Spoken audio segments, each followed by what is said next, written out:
wilayah ya sepanjang sungai ini. Kan kapasitas sungai 230 aman, terus kapasitas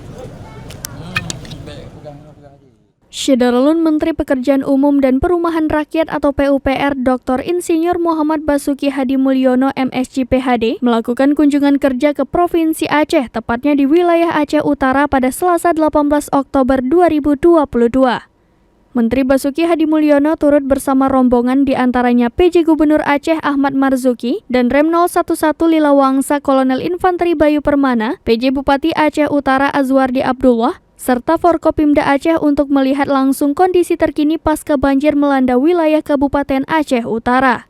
Di tengah kunjungannya, Basuki kepada sejumlah media mengatakan dirinya berjanji akan memperbaiki sebanyak 18 titik tanggul yang mengalami kerusakan disebabkan pasca banjir.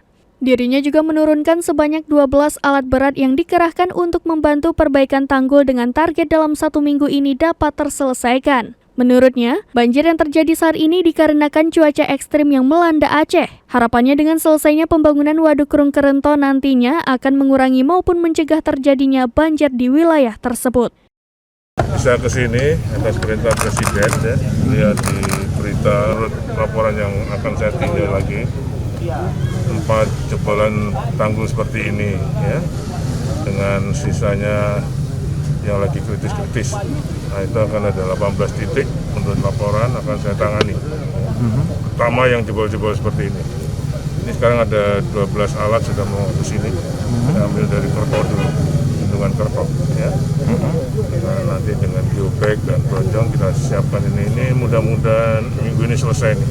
Dari Lok Semawe, Zaki Mubarak, Serambi On TV.